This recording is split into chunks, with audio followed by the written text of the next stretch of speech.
आज हम वाराणसी के ऐसे लोगों के साथ हैं जो इस शहर को गति दे रहे हैं, इसको लगातार गतिमान बनाए हुए हैं। लोगों के आवागमन का आज सबसे बड़ा साधन बन चुके हैं। ये टोटो यूनियन, ई रिक्शा यूनियन के लोग हैं, लेकिन शहर को चलाते भले वो हैं, शहर उनके माध्यम से, उनके पहियों पर दिन भर चलता है, लेकिन वो खुद तमाम समस्याओं से जूझ रहे हैं। तो हमारे साथ इस यूनियन के अध्यक्ष, ई रिक्शा यूनियन के अध्यक्ष प्रवीण काशी जी हैं। प्रवीण काशी जी का अपना एक लंबा एक्टिविज्म का साथ रहा है, वो एक्टिविस्ट रहे हैं। उत्तराखंड, दिल्ली से काम करते हुए फिलहाल वो बनारस में ई रिक्शा यूनियन के अध्यक्ष के तौर पे काम कर रहे हैं, उनकी समस्याओं के लिए लड़ रहे हैं, संघर्ष कर रहे हैं। तो हम बहुत बहुत स्वागत करते हैं प्रवीण काशी जी का। धन्यवाद। तो प्रवीण जी, यहाँ जो बनारस में ई रिक्शा यूनियन बहुत है, यूनियन नहीं, ई रिक्शा बहुत है, लेकिन वो लगातार, जैसा कि हमें पता चल रहा है, कि बहुत सारी समस्याओं से जूझ रहे हैं। तो क्या क्या है मुख्य समस्याएं? देखिए, एक गरीब आदमी का जीवन भरण पोषण का जो माध्यम बना है आज के समय में, वो ई रिक्शा है जी। ठीक, वो थोड़े से पैसे से एक ई रिक्शा खरीद लेता है या फिर लोन पर ले लेता है एक ई रिक्शा। और जिसके पास लोन लेने की भी क्षमता नहीं, वो क्या करता है कि वो किसी टोटो मालिक के से मिलके 300 रुपए किराए पे दिन भर के लिए एक ई रिक्शा लेके वो चलता है। तो इस देश में जिस तरह से गरीबी और बेरोजगारी बढ़ गई और अभी और विकराल रूप लेती जा रही है, उस दौर में ये ई रिक्शा जो है थोड़ा सा जीवन को जीने के लिए एक साधन बन गया। और आज बनारस में खास तौर से कहें तो 25,000 के करीब ई रिक्शा जो है चालक हैं, जो ई रिक्शा के माध्यम से अपना और अपने परिवार का भरण पोषण करते हैं। तो जो ई रिक्शा वाले हैं, इनको जो सबसे बड़ी चुनौती आती है कि जब वो ई रिक्शा ले लेते हैं, तो जब वो सड़क पे जाते हैं तो उनके लिए क्या होता है कि जगह जगह पे बिना किसी मतलब के चालान काट देना, गाली गलौज, अपमान, अभद्रता, ये बहुत ही न्यू नॉर्मल है उनके लिए एकदम। ये जो अभद्रता की बात करें, प्रशासन द्वारा है या ऐसे निजी लोगों द्वारा? देखिए, ज्यादातर तो प्रशासन के द्वारा है जी।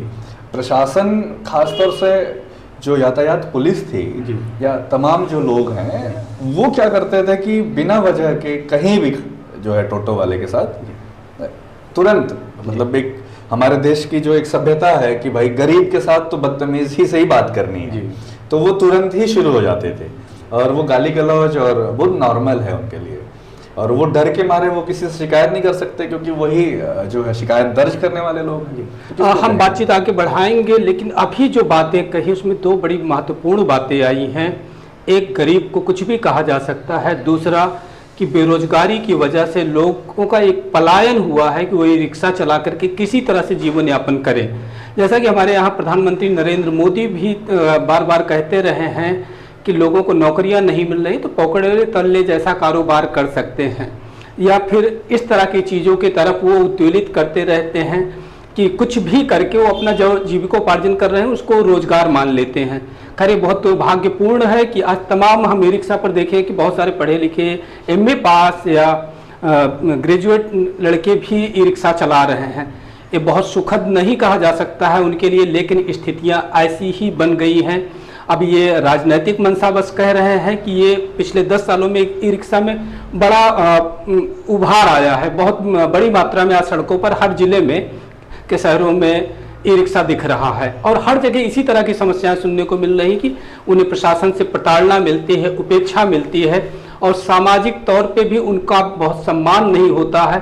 मतलब मैंने नहीं सुना कि किसी ई रिक्शा के चालक को ड्राइवर साहब कहा जाता हो, जबकि बाकी लोगों को ड्राइवर साहब कहा जाता है, बाकी वाहन के चालकों को ड्राइवर साहब कहा जाता है, लेकिन ई रिक्शा के प्रति एक उपेक्षा का भाव बना हुआ है। खैर, आप अपनी बात कंटिन्यू करें। तो जो चुनौतियां हैं ई रिक्शा चालक को, जो भी लोग ई रिक्शा लेके निकलते हैं, तो उनको सबसे पहला तो यही सामाजिक जो है समस्या का सामना करना होता है कि तुरंत ही जो है कोई भी उनको गाली दे लेगा। कोई अगर बड़ी कार से, बड़ी गाड़ी से जा रहा होगा तो वो भी उसको जो है डांट के, गाली दे के बात करेगा कि तू सड़क पे इधर से इधर है ना हो जा। मतलब वो जैसे सड़क का टैक्स वो भी देता है, सड़क का टैक्स वो भी देता है, लेकिन उसके लिए वो सम्मान, मान सम्मान उस सड़क पे नहीं जी, मिलता। बिल्कुल हमने देखा है। जी। दूसरी जो सबसे बड़ी चुनौती थी वो ये थी कि भाई कहीं भी चालान का कट जाना, जी कहीं भी चलाने कट जाना, तो उसके वजह क्या है?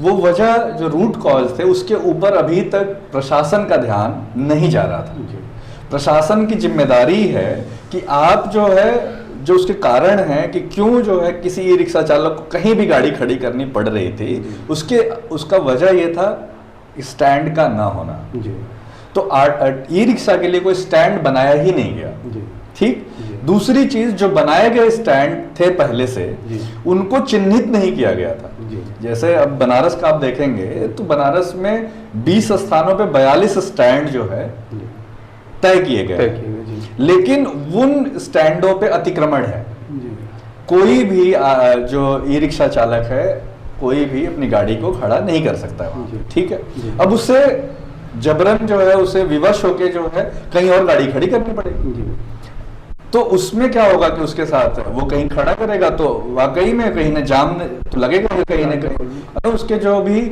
परिणाम होंगे वो आएंगे। तो उसकी वजह से क्या होता है, उसका फायदा कौन उठाता है? उसका फायदा उठाते हैं ये यातायात पुलिस, कि भाई आपने चालान काट दिया, और चालान काट के वो पहुंच गया आपके वहां पे गाड़ी, तो फिर आपने उससे जैसा चाहे वैसा, वहां पे अलग अलग तंत्र बने हुए हैं, पैसा वसूला जाता है और लिया जाता था। ये एक कारण था। पार्किंग जो है वो बड़ी समस्या, कि इतनी मतलब गाड़ियां हैं और एक छोटा शहर है, तो उसमें नगर निगम को पार्किंग की व्यवस्था देनी चाहिए। ठीक है, वो पार्किंग की व्यवस्था भी नहीं दी, स्टैंड नहीं दिए, पार्किंग नहीं दिए। चूंकि आप यूनियन संचालित कर रहे हैं तो एक आकलन होगा कि बनारस शहर में आज की तारीख में लगभग कितने ई रिक्शा चल रहे होंगे? देखिए, जो 22,000 ये बताती है यातायात पुलिस की 22,000 उनके यहाँ रजिस्टर्ड है। हमें अंदाजा है करीब करीब 25,000 रिक्शा तो होंगे। जी। तो अब ये ई रिक्शा जो है ये रोज नगर निगम को पैसा देते हैं। जी। 10 रुपए की पर्ची 4 घंटे के लिए कटती है। जी। तो अब आप इससे अंदाजा लगाइए कि 25,000 ई रिक्शा चालक हैं, तो वो प्रतिदिन जो है 2.5 लाख रुपए नगर निगम को देते हैं। 75 लाख रुपया प्रति माह नगर निगम को वो देते हैं। इस तरह से 9 करोड़ रुपए कम से कम वो नगर निगम को देते हैं। तो 9 करोड़ रुपए देने वाले को क्या मिल रहा है? लाठी, डंडा, गाली। ये बहुत महत्वपूर्ण बात प्रवीण जी ने कही कि बनारस की अर्थव्यवस्था में एक बहुत बड़ा योगदान, मतलब उनके आकलन के हिसाब से हम कहें तो 9 करोड़ रुपए का योगदान देने वाले समाज को सिर्फ प्रताड़ना मिल रही है, उपहास मिल रहा है, उपेक्षा मिल रही है, और वो अपने तमाम अधिकारों से वंचित रखे जा रहे हैं। ये बहुत दुर्भाग्यपूर्ण है। खैर, और जो समस्याएं हैं, ये 9 करोड़ ही नहीं है। जब वो 1.5 लाख रुपए की गाड़ी ले रहा है ना, तो वहां भी टैक्स देता है जी। ठीक है जी। वो तो कई करोड़ का, ये सालाना जो 9 करोड़ रुपए हम कंट्रीब्यूट कर रहे हैं, हर वर्ष दे रहे हैं, वो अलग अलग तरीके से भी राजस्व देता है, टैक्स दे रहा है वो। तो इस स्टेक होल्डर को, इस हिस्सेदार को आपने क्या दिया? अपमान, तिरस्कार, गाली, डंडा और कुछ भी नहीं। अब जो सबसे बड़ी चुनौती तीसरी थी पार्किंग की, वो भी इन्होंने कोई व्यवस्था नहीं की। ठीक। ऊपर से जो ये बार बार बात कही जा रही है कि ये लोग जो है इलेक्ट्रॉनिक बसेस लेके आ रहे हैं। ठीक है। अब ये बस कह रहे हैं, प्रशासन से जब हमारी बात हुई तो वो कह रहे कि हम 100 बस यहाँ पर बनारस में चलाएंगे। ठीक है। और ये केंद्र से आ रहा है। अब आप 100 बस जब चलाएंगे तो आप समझिए कि ई रिक्शा पे कौन बैठेगा? सभी लोग बस पे जाने लगेंगे। बस कितने लोगों को रोजगार देता है? आप अंदाजा लगाइए कि एक बस में सिर्फ 2 लोग चाहिए, एक ड्राइवर और एक कंडक्टर।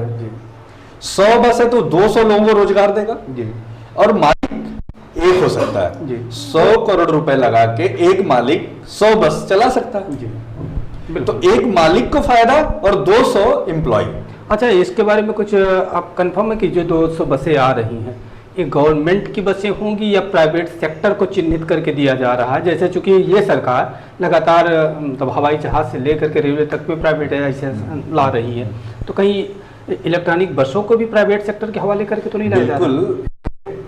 अभी तक जो मॉडल है वो पीपीपी मॉडल है, पब्लिक प्राइवेट पार्टनरशिप। ठीक है। तो पीपीपी मॉडल में ही जो भी बसेस आएंगी वो आएंगी, क्योंकि अभी इन्होंने तो स्वास्थ्य सुविधाओं को भी पीपीपी मॉडल पे ला चुके हैं।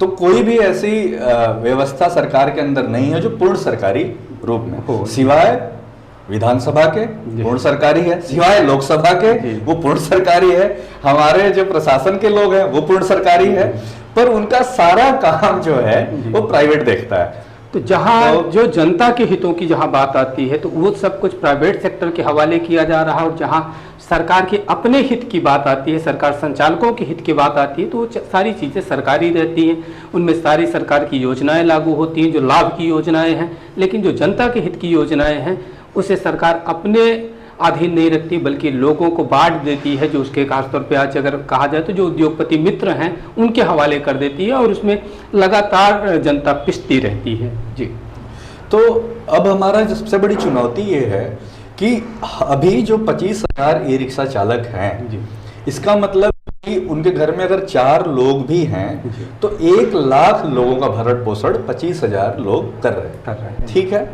एक बड़ा समाज है उससे जुड़ा हुआ, जहाँ पर एकदम बेरोजगारी फैल गई, विकराल रूप धारण कर चुकी है, आत्महत्याएं नौजवान कर रहे विवश होकर के, कहीं काम नहीं है। वहाँ पर कम से कम जो एक छोटी सी रोशनी की किरण है उसको भी खत्म कर दिया जाएगा अगर 100 बसें ये लेके आते हैं।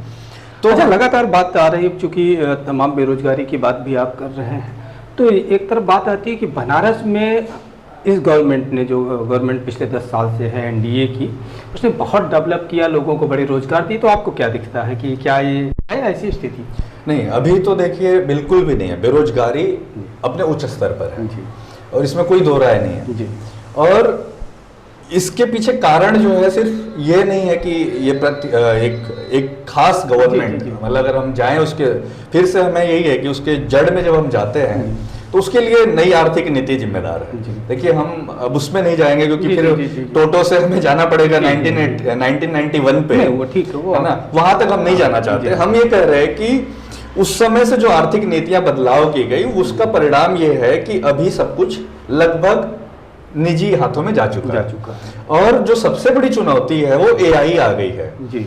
जो प्रधानमंत्री मोदी जी ने बिल गेट्स के साथ एक संवाद किया था, इंटरव्यू था उनका, उसमें वो कह रहे हैं कि हमारे बच्चे जो है बचपन से ही आई, मतलब अपनी माँ को आई बोलते हैं, और तो एआई जो है उनके लिए एक नई जो है उसके साथ जुड़ा ही हुआ है। पर वो ये नहीं बता रहे थे उस समय भी कि एआई के आ जाने के बाद जो भी छोटे मोटे काम जो आदमी के हाथ आ रहा था वो भी नहीं आएगा। तो ये हमारे लिए बहुत बड़ी चुनौती है। पर हमारी जो टोटो यूनियन है, हम ये कह रहे हैं कि बनारस में, बनारस के लोग वैसे ही पूर्वांचल के लोगों के लिए एक राजधानी है बनारस, ठीक है। बनारस में बीएचयू हॉस्पिटल है, विश्वविद्यालय, लोग पढ़ने के लिए आते हैं। यहाँ पे लोग जो है, जो जैसे बलिया, गाजीपुर, आजमगढ़, देवरिया, यहाँ काम नहीं है तो बनारस आ जाते हैं कि चलो कुछ काम मिल जाएगा।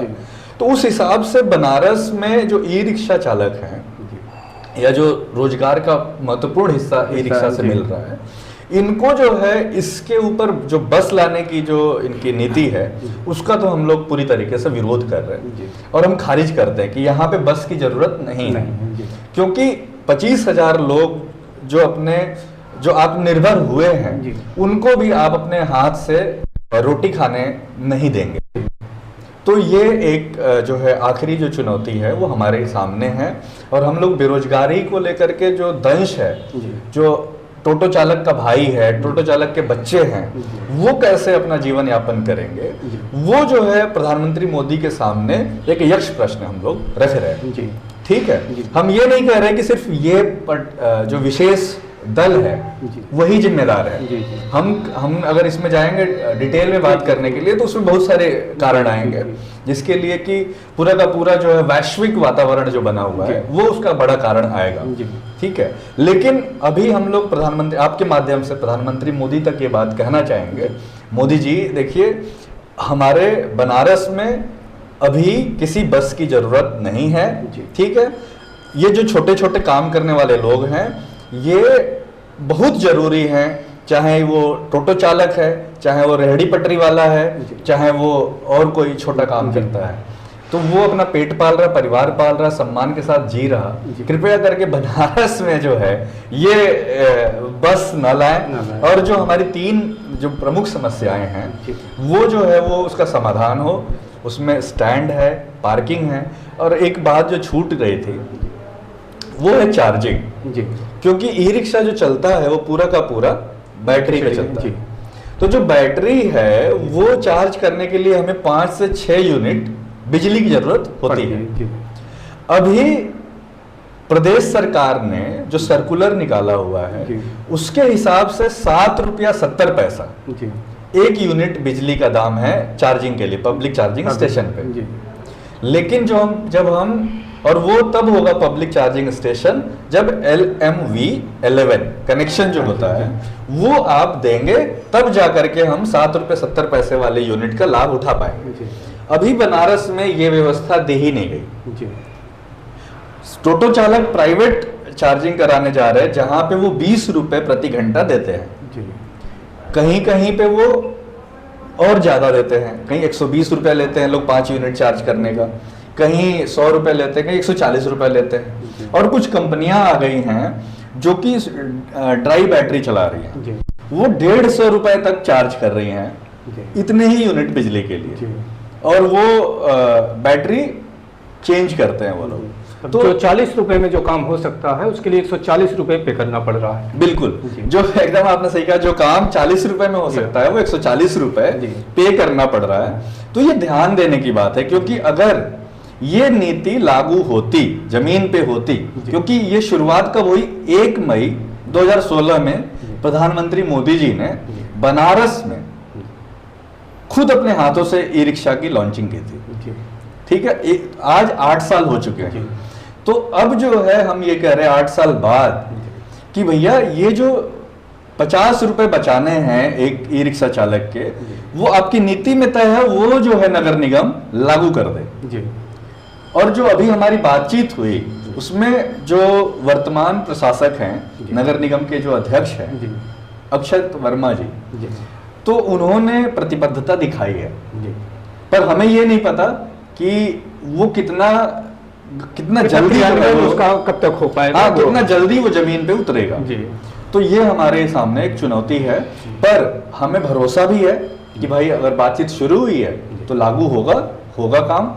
लेकिन ये बहुत बड़ी बात है, क्योंकि एक ई रिक्शा चालक का अगर 50 रुपये बचता है भैया, जी तो एक महीने का 1,500 रुपये बनता है। बनता है, बिल्कुल। 1,500 रुपये अपने बच्चों की फीस के लिए जी। पर्याप्त होती है, क्योंकि आज की जो महंगाई है उसमें उसे तेल खरीदना, जीवन जीने के लिए सारे संसाधनों को जुटाना, जुटाना जो है इतना महंगा हो चुका है कि वो उसके बस का बात नहीं रहा। तो ये है। तो ये प्रवीण जी ने हमें बताया कि इस समय वाराणसी के ई रिक्शा चालक किन समस्याओं से जूझ रहे हैं, जहां वो थोड़ा सा मुनाफा बचा सकते हैं, कमा सकते हैं, अपने परिवार के को थोड़ा बेहतर जिंदगी, बहुत बेहतर नहीं, थोड़ी बेहतर जिंदगी और दे सकते हैं। वो योजनाएं अब तक सिस्टम ने वाराणसी में लागू ही नहीं की, जबकि ई रिक्शा, जैसा कि बताया प्रवीण जी ने, कि प्रधानमंत्री नरेंद्र मोदी ने आज से 8 साल पहले अपने हाथों से उसको लॉन्च किया था, लेकिन बाकी उनकी किसी तरह की कोई व्यवस्था नहीं की गई, कोई उनके लिए योजना नहीं दी गई, उनके सुरक्षा के लिए कोई योजना नहीं लागू की गई। तो आज भी तमाम समस्याओं से जूझ रहे हैं। हम प्रवीण जी का बहुत बहुत धन्यवाद अदा एक करते बात मैं हाँ जी, जोड़ूंगा जी बस जरूर। आखिरी, वो ये बात है कि ई रिक्शा जो है, जो आज के दुनिया में, पूरी दुनिया में क्लाइमेट चैलेंज जो बना हुआ है ना, कि ग्लोबल वार्मिंग, प्रदूषण, हर तरह की समस्या से जो है पूरी दुनिया जो है जूझ परेशान रही है, है। बिल्कुल। अब हम बताएं आपसे कि एक चीज चलती है, उसे कहते हैं कार्बन क्रेडिट। जी। पूरी दुनिया में पूरी कार्बन क्रेडिट चलता है कि विकसित देश जो है विकासशील देशों को कार्बन क्रेडिट देते देते हैं, हैं, जी। और वो एक बड़ा पैसा होता है। जी हमारे बनारस में या पूरे देश में जो ई रिक्शा चालक हैं, वो क्लाइमेट के लिए सबसे बड़ा वॉरियर का काम कर रहे हैं। जी बिल्कुल।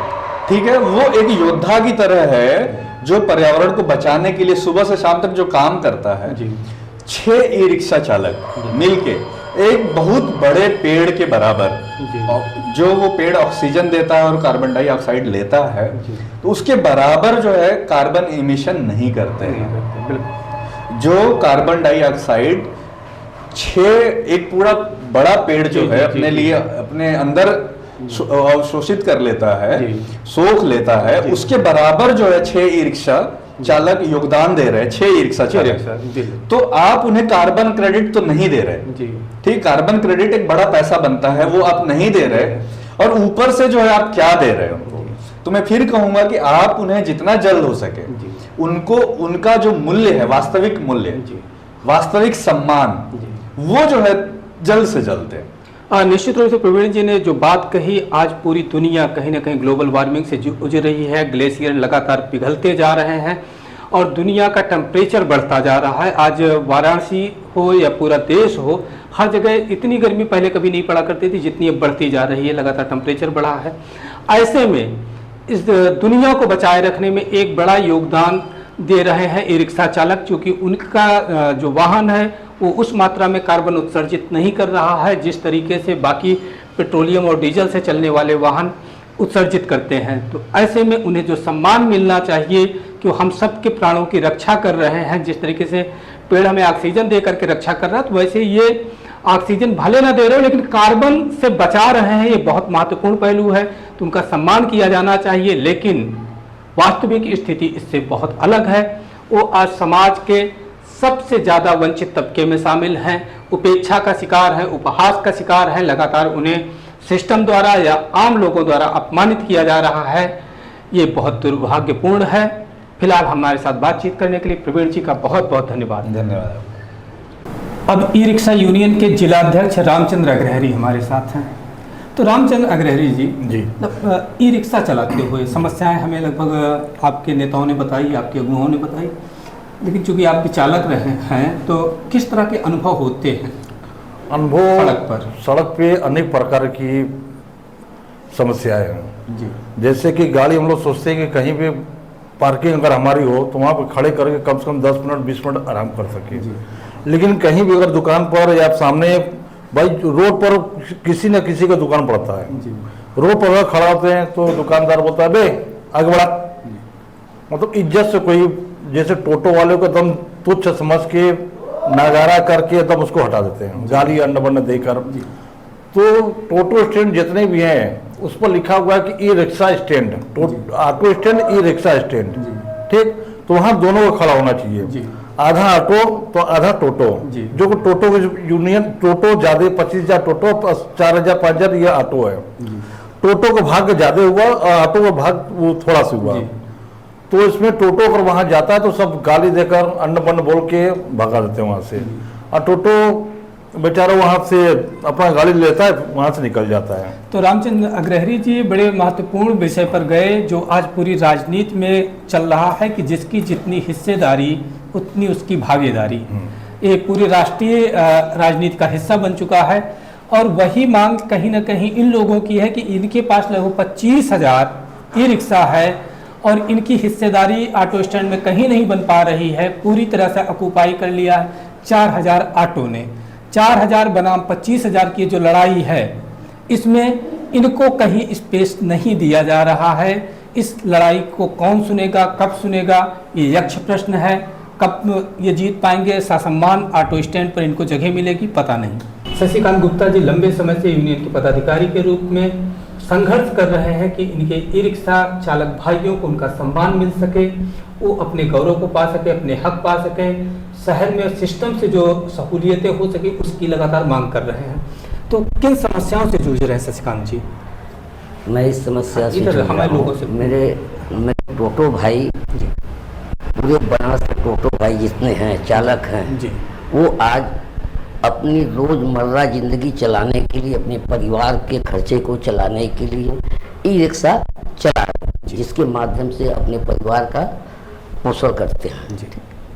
उनके साथ आए थे सड़क पे दुर्व्यवहार, गाली गलौज, जैसे कि उनको इस नज़रिए से देखा जाता है कि एकदम हीन भावना से कि मतलब इनकी कोई अस्तित्व नहीं है। जो कि अगर पूरे बनारस में टोटो चल रहे हैं, जैसे कि ऑटो स्टैंड है और ऑटो स्टैंड पे एक बोर्ड लगा दिया गया है auto stand e rickshaw stand. मैं ये चाहता हूँ कि जहाँ जहाँ पे ऑटो स्टैंड है वहाँ पे जैसे कि अगर 10 ऑटो खड़े होते हैं तो 3 ऑटो खड़े हो और साथ मेरा ई रिक्शा खड़ा हो, और वहाँ पे बोर्ड ऐसा लगाया जाए ई रिक्शा अलग बोर्ड, ऑटो रिक्शा स्टैंड अलग बोर्ड, जिससे हमारे सारे टोटो भाइयों को जो दुश्वारियाँ मिल रही है तो कम से कम वो अपने स्थान पर ले जाके खड़ा करेंगे। ना ही उसको पुलिस प्रताड़ित करेगी, ना ही जनता उसको प्रताड़ित करेगी, ना ही कोई अशब्द बोल सकता है उसको। तो इससे हमारे टोटो भाई बहुत खुश हो जाएंगे कि कम से कम आज हमें गाली खाना मुक्त हो गए। जी, उन्हें अपना एक सम्मान ई रिक्शा के लोगों को, चालकों को अपनी एक सम्मानजनक जगह चाहिए जिसकी ये मांग कर रहे हैं। कहीं न कहीं इनके वजूद का संघर्ष है जिसके लिए लोग लड़ रहे हैं। हम भी शहर के सिस्टम से, नगर निगम से ये प्रार्थना करेंगे, इनकी बात उन तक पहुंचाना चाहेंगे कि इन्हें इनका सम्मान दिया जाए, इन्हें इनकी पार्किंग दी जाए और इनके सम्मान पर जो कुठाराघात किया जा रहा है सिस्टम द्वारा वो बंद हो।